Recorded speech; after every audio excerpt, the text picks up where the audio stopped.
Hi అండి, అందరికి నమస్కారం. Welcome to my channel learn live and explore with Shanmukh. నిన్న వీడియోలో మనం జావా ఫస్ట్ ప్రోగ్రామ్ ఇంకా బేసిక్స్ గురించి నేర్చుకున్నాం. సో ఇదేనండి నిన్న మనం నేర్చుకున్న జావా ఫస్ట్ ప్రోగ్రామ్. ఇవాళ వీడియోలో జావాలో ఉన్నటువంటి వేరియబుల్స్ గురించి తెలుసుకుందాం. So let's get started. So జావాలో వేరియబుల్స్ అంటే అండి అవి ఒక కంటైనర్స్. అవి దేనికి వాడతారంటే వాల్యూస్ని స్టోర్ చేయడానికి వాడతారు. So A variable is a container used to store A value. So మనకి జావాలో ఉన్నటువంటి టైప్స్ ఆఫ్ వేరియబుల్స్ ఏంటంటే ఫస్ట్ వన్ వచ్చేసి స్ట్రింగ్ టైప్ అండి. ఈ స్ట్రింగ్ టైప్ దేనికి వాడతారంటే టెక్స్ట్ డేటాను స్టోర్ చేయడానికి. సపోజ్ గ్రూప్ ఆఫ్ క్యారెక్టర్స్ అంటే ఇప్పుడు మెయిన్ అనేది ఒకటి ఉందండి. ఈ మెయిన్ అనేది ఒక టెక్స్ట్. ఈ టెక్స్ట్ డేటాని స్ట్రింగ్ టైప్ అంటారు. ఈ స్ట్రింగ్ ఆఫ్ డేటాని స్టోర్ చేయడానికి మనం జావాలో స్ట్రింగ్ వేరియబుల్ వాడతాం. సో నువ్వు ఏదైతే స్ట్రింగ్ వేరియబుల్ డిక్లేర్ చేస్తావో దాన్ని డబుల్ కోట్స్ మధ్యలో పెట్టాలి. సో డబుల్ కోట్స్ మధ్యలో మెయిన్ అని పెడితే ఇట్లాగా స్ట్రింగ్ వేరియబుల్ అనేది మనం డిక్లేర్ చేసుకోవచ్చు జావాలో. సో నెక్స్ట్ వన్ వచ్చేసి ఇంటీజర్ వేరియబుల్. ఇంటీజర్ వేరియబుల్ దేనికంటే ఇంటీజర్ డేటాను స్టోర్ చేసుకుంటుంది. అంటే సింగిల్ నెంబర్స్, డెసిమల్స్ లేనటువంటి నెంబర్స్. సపోజ్ 123 -123 ఇట్లాంటి నెంబర్స్ స్టోర్ చేస్తుంది. అంతేగాని 123.0 ఇట్లాంటివి స్టోర్ చేయదు, ఎందుకంటే అవి ఫ్లోటింగ్ వాల్యూస్ కాబట్టి. సో థర్డ్ వన్ వచ్చేసి ఫ్లోట్. ఈ ఫ్లోటింగ్ పాయింట్ వాల్యూస్ అంటే నెంబర్స్ స్టోర్ చేస్తుంది విత్ డెసిమల్ పాయింట్స్. ఎట్లా అంటే 123.3 -123.3 ఇటువంటి నెంబర్స్ ని ఈ ఫ్లోట్ వేరియబుల్ అనేది స్టోర్ చేసుకుంటుంది. నెక్స్ట్ వచ్చేసి క్యారెక్టర్. మనకి స్ట్రింగ్ లో ఏంటంటే టెక్స్ట్ డేటాని డబుల్ కోట్స్ మధ్యలో పెట్టాలి. ఈ క్యారెక్టర్లు వచ్చేసి సింగిల్ క్యారెక్టర్ అంటే ఒక లెటర్ ఏ అనే ఒక లెటర్ ని, లేదా బి అనే ఒక లెటర్ ని, లేదా క్యాపిటల్ బి అనే ఒక క్యాపిటల్ ఏ ఒక లెటర్ ని, ఇట్లాగా సింగిల్ క్యారెక్టర్స్ ని ఈ క్యారెక్టర్ యూజ్ చేసుకొని మనం వేరియబుల్ లో వాల్యూ స్టోర్ చేసుకోవచ్చు. స్ట్రింగ్ ఏంటంటే group of characters A B B A ఇట్లాంటిది మొత్తం కలిపి ఒక స్ట్రింగ్. స్ట్రింగ్ వచ్చేసి మనకి డబుల్ కోట్స్ లో ఉంటే క్యారెక్టర్ వచ్చేసి సింగిల్ కోట్ మధ్యలో స్పెసిఫై చేయాలి, అది కూడా సింగిల్ క్యారెక్టర్. ఏ అనే క్యారెక్టర్ ఇట్లా సింగిల్ కోట్స్ మధ్యలో, బి అనేది సింగిల్ కోట్స్, ఇట్లాగా క్యారెక్టర్ అనేది మనం స్పెసిఫై చేసుకోవాలి వేరియబుల్స్, జావా వేరియబుల్స్ లో. అండ్ లాస్ట్ వన్ వచ్చేసి boolean. Boolean only two types ఉంటాయి, either true or false. Statement true అయితే it returns true. If the statement is false or condition is false అంటే మనం ఏం చెప్పుకున్నాం అండి, variables are the containers that are used to store the values. So మనం discuss చేసుకున్న variables మొత్తం 5 discuss చేసుకున్నాం. String, int, float, char and boolean. So ఈ వేరియబుల్ కి సింటాక్స్ ఏంటంటే టైప్ అంటే మీరు ఏ టైప్ ఆఫ్ వేరియబుల్, స్ట్రింగ్ వేరియబులా, ఇంటీజర్ వేరియబులా, క్యారెక్టరా, లేదా బూలియనా, ఫ్లోటా అని ఆ టైప్ డిక్లేర్ చేసి వేరియబుల్ నేమ్ ఇవ్వాలి. వేరియబుల్ నేమ్ అనేది యూజర్ ఇష్టం, యూజర్ ఏదైనా ఇచ్చుకోవచ్చు. నెక్స్ట్ ఆ వేరియబుల్ కి సంబంధించినటువంటి వాల్యూ, మీరు ఏదైతే వాల్యూ స్టోర్ చేయాలనుకుంటున్నారో ఆ వాల్యూ ఇవ్వాలి. మనం ఇప్పుడు ఒక స్ట్రింగ్ వేరియబుల్ డిక్లేర్ చేద్దాం. ఇక్కడ టైప్ వచ్చేసి మనం డిక్లేర్ చేద్దాం అనుకుంది స్ట్రింగ్ కాబట్టి ఈ టైప్ వచ్చేసి స్ట్రింగ్ అవుతుంది. స్ట్రింగ్ వేరియబుల్ నేమ్ యూజర్ ఇష్టం కాబట్టి నేను నా నేమ్ స్టోర్ చేద్దాం అనుకున్నా. సో నేను వచ్చేసి స్ట్రింగ్ మై నేమ్ అని ఇచ్చుకుంటున్నా. String my name equal to value వచ్చేసి నేను ఏం చెప్పాను మీకు, స్ట్రింగ్ అన్నది డబుల్ కోట్స్ మధ్యలో, క్యారెక్టర్ అయితే సింగిల్ కోట్స్ మధ్యలో స్పెసిఫై చేయాలన్నా. సో స్ట్రింగ్ కాబట్టి నా నేమ్ అన్నది డబుల్ కోట్స్ మధ్యలో స్పెసిఫై చేయాలి. సో ఇట్లాగా డబుల్ కోట్స్ మధ్యలో రాహుల్ అనే ఒక నేమ్ ఇచ్చాను నేను. సో సెమీకాలన్ అనేది మనకి ఫుల్ స్టాప్ లాగా ఆ లైన్కి ఎండింగ్ అని అర్థం. సో ఇక్కడ మనం స్ట్రింగ్ వేరియబుల్ డిక్లేర్ చేసాం. టైప్ వచ్చేసి సింటాక్స్ ప్రకారం స్ట్రింగ్, వేరియబుల్ నేమ్ వచ్చేసి నా నేమ్ స్టోర్ చేద్దాం అనుకున్నాం కాబట్టి మై నేమ్, అండ్ వాల్యూ వచ్చేసి రాహుల్. రాహుల్ అనే స్ట్రింగ్ కాబట్టి డబుల్ కోట్స్ మధ్యలో స్పెసిఫై చేసాం. ఇప్పుడు ఒక క్యారెక్టర్ స్పెసిఫై చేద్దామండి. అట్లాగే టైప్ వచ్చేసి మనం క్యారెక్టర్ అనుకున్నాం కాబట్టి క్యార్, వేరియబుల్ నేమ్ వచ్చేసి ఏదో ఒకటి, ఏదో యూజర్ ఇష్టం.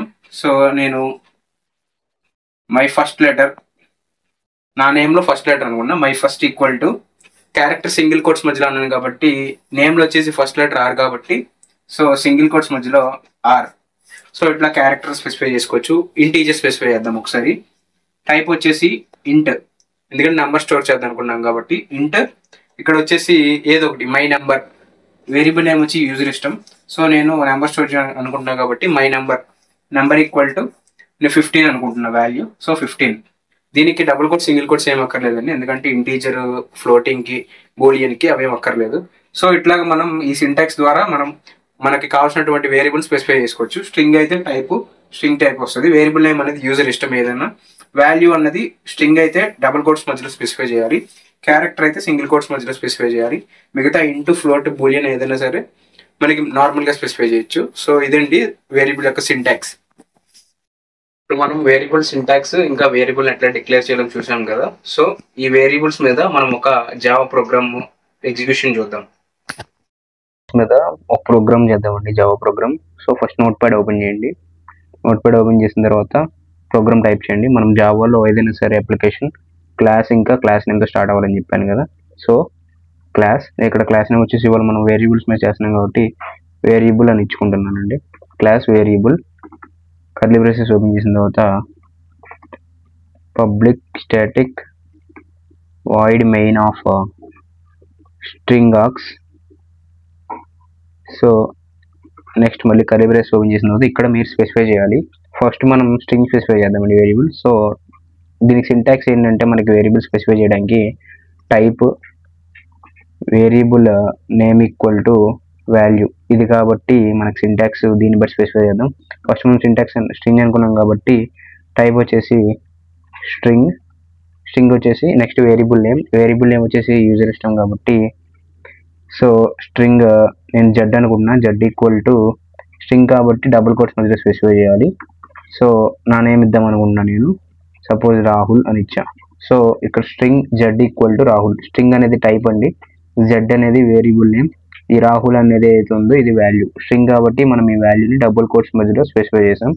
సో స్ట్రింగ్ డిక్లేర్ అయింది వేరియబుల్. నెక్స్ట్ వచ్చేసి మనం ఇంటీజర్ వేరియబుల్ డిక్లేర్ చేద్దాం. సో టైప్ వచ్చేసి ఇంట్ సపోజ్ నేను వేరియబుల్ నేమ్ ఏ అనుకుంటున్నా, ఇంట్ ఏ ఈక్వల్ టు 20 అనే నెంబర్ స్టోర్ చేద్దాం అనుకుంటున్నా. సో ఇక్కడ టైప్ వచ్చేసి వేరియబుల్ ఇంట్, ఇంకా వేరియబుల్ నేమ్ వచ్చేసి ఏ అండ్ వాల్యూ వచ్చేసి 20. ఇంటీజర్ కాబట్టి డబుల్ కోట్ సింగిల్ కోట్స్ ఏమక్కర్లా, నార్మల్గా స్పెసిఫై చేయొచ్చు. సో నెక్స్ట్ ఫ్లోట్ డిక్లేర్ చేద్దాం. నేను ఫ్లోట్ సపోజ్ బి అనుకుంటున్నాను అండి. ఫ్లోట్ బి ఈక్వల్ టు 2.97 అన్నదాన్ని స్టోర్ చేద్దాం అనుకున్నాను. 2.97 ఎఫ్ అని ఇవ్వాలి ఫ్లోట్ కాబట్టి. సో మీరు ఏదైతే నెంబర్ ఇస్తారో దాని పక్కన ఎఫ్ అని ఇవ్వాలి. ఈ ఎఫ్ అని ఇవ్వకపోతే మాత్రం మీకు ఎర్రర్ వస్తుంది, ఇన్కంపాటబుల్ డేటా టైప్ అని చెప్పి. సో ఎఫ్ అనేది మెన్షన్ చేయాలి మీరు కన్ఫర్మ్గా, ఎందుకంటే ఫ్లోట్ కాబట్టి. సో ఇక్కడ మీరు స్పెసిఫై చేసినటువంటి టైప్ ఫ్లోట్, దీని వేరియబుల్ నేమ్ వచ్చేసి బి, ఇంకా మీరు స్టోర్ చేసిన వాల్యూ 2.97. నెక్స్ట్ ఇప్పుడు మనం క్యారెక్టర్ స్పెసిఫై చేద్దాం. క్యారెక్టర్ని వచ్చేసి హెచ్ అనుకుంటున్నా అండి. హెచ్ ఈక్వల్ టు సపోజ్ ఏదో ఒక క్యారెక్టర్ కాబట్టి సింగిల్ కోట్స్ మధ్యలో స్పెసిఫై చేయాలి. సో సింగిల్ కోట్స్ మధ్యలో నేను డబ్ల్యూ అనే క్యారెక్టర్ని స్టోర్ చేద్దాం అనుకుంటున్నా, క్యాపిటల్ డబ్ల్యూ. సో ఇక్కడ మన టైప్ వచ్చేసి వేరియబుల్ నేమ్ వచ్చేసి హెచ్, ఇంకా వాల్యూ వచ్చేసి డబ్ల్యూ, క్యారెక్టర్ కాబట్టి సింగిల్ కోట్స్ మధ్యలో స్పెసిఫై చేసాం. సో వీటిని ఇప్పుడు ప్రింట్ చేద్దామండి. మనం ప్రింట్ చేయడానికి మనం జావాలో ప్రింట్ఎల్ఎన్ స్టేట్మెంట్ వాడాలి. So system dot out dot println of, ఈ కర్లీ బ్రేసెస్ మధ్యలో మీరు డబుల్ కోట్స్ మెన్షన్ చేయగలరు, ఎందుకంటే డైరెక్ట్ మీరు ఈ వాల్యూస్ ప్రింట్ చేద్దాం అనుకున్నారు కాబట్టి system dot out dot println, ఇక్కడ వేరియబుల్ నేమ్ ఇవ్వచ్చు. సో ఫస్ట్ స్ట్రింగ్ రిటర్న్ చేయాలి కాబట్టి జెడ్. సో నెక్స్ట్ వచ్చేసి system dot out dot println of, next వచ్చేసి మీరు ఇంట్ అవుట్పుట్ చేయాలి కాబట్టి ఇంట్ వచ్చేసి మీరు ఏ అని స్పెసిఫై చేసుకున్నారు వేరియబుల్ నేమ్, సో ఏ. సో నెక్స్ట్ మీరు వచ్చేసి ఫ్లోట్ కాబట్టి ఫ్లోట్ మీరు డిక్లేర్ చేసింది వేరియబుల్ నేమ్ బి, సో ఇక్కడ బి అని మెన్షన్ చేసేయాలి జస్ట్. నెక్స్ట్ మీరు డిక్లేర్ చేసింది క్యారెక్టర్ కాబట్టి క్యారెక్టర్ వేరియబుల్ నేమ్ మీరు ఇచ్చింది హెచ్, సో ఇక్కడ హెచ్ ఇస్తే చాలు. సో ఇదండి, మీరు స్ట్రింగ్ డిక్లేర్ చేశారు, ఇక్కడ స్ట్రింగ్ని ప్రింట్ చేస్తున్నారు. ఇంట్ డిక్లేర్ చేశారు, ఇంట్ ప్రింట్ చేస్తున్నారు. ఫ్లోట్ డిక్లేర్ చేశారు, ఇంకా ఇక్కడ ఫ్లోట్ క్యారెక్టర్ సంబంధించిన వాల్యూస్ మీరు డిస్ప్లే చేస్తున్నారు. సో దీన్ని సేవ్ చేసుకోండి. జావా ఫైల్ ఎప్పుడైనా సేవ్ చేసేటప్పుడు మీరు ఏదైతే ఇక్కడ క్లాస్ నేమ్ ఇచ్చారో ఈ క్లాస్ నేమ్తోనే ఫైల్ నేమ్ కూడా సేవ్ చేయాలి. So class name first letter must be upper case letter. So variable అవి అనేది అప్పర్ కేస్ లెటర్ ఉంది. సో వేరియబుల్ డాట్ జావా అనే ఎక్స్టెన్షన్తో సేవ్ చేయాలి. So variable dot Java. So file save చేసిన తర్వాత మీరు ఏ పాత్లో అయితే ఫైల్ సేవ్ చేశారో ఆ పాత్కి వెళ్ళి కమాండ్ ప్రాంప్ట్ ఓపెన్ చేయండి. ఓపెన్ చేసిన తర్వాత ఇక్కడ కమాండ్ ప్రాంప్ట్లో ఫస్ట్ ప్రోగ్రామ్ కంపైల్ చేయండి. ప్రోగ్రామ్ కంపైల్ చేయాలంటే సింటాక్స్ వచ్చేసి కమాండ్ వచ్చేసి జావాసి స్పేస్ మీ file name dot Java. File name వచ్చేసి వేరియబుల్ కాబట్టి variable dot Java. So errors ఏం లేవు కాబట్టి రన్ చేయొచ్చు. ఇక్కడ ఈ స్టేట్మెంట్ రిటర్న్ చేసింది, ఎర్రర్స్ ఏం లేవు కాబట్టి ఇప్పుడు రన్ చేయండి. రన్ చేయడం కమాండ్ వచ్చేసి జావా క్లాస్ నేమ్ వచ్చేసి వేరియబుల్ జావా వేరియబుల్. సో ఇక్కడ మీరు చూసుకుంటే ప్రింట్ అయింది. ఫస్ట్ మనం స్ట్రింగ్ ప్రింట్ చేద్దాం రాహుల్ అని. నెక్స్ట్ వచ్చేసి ఇంటీజర్ వాల్యూ 20, ఇక్కడ 2.97 ఫ్లోట్ వాల్యూ, ఇంకా ఇక్కడ క్యారెక్టర్ వాల్యూ ప్రింట్ అయింది. So this is how you can print the variables and declare the variables in Java. So these are the variables present in Java. Thank you for watching. If you enjoy the content I create and want to see more, the best way to support me is by hitting that like button. It really helps me reach more people and grow our community. And if you want to stay updated with all my latest videos, make sure to subscribe and turn on the bell icon. That way, you won't miss a single upload. Your support means everything, and together we can make this channel even better. So like, subscribe, and let's keep this journey going.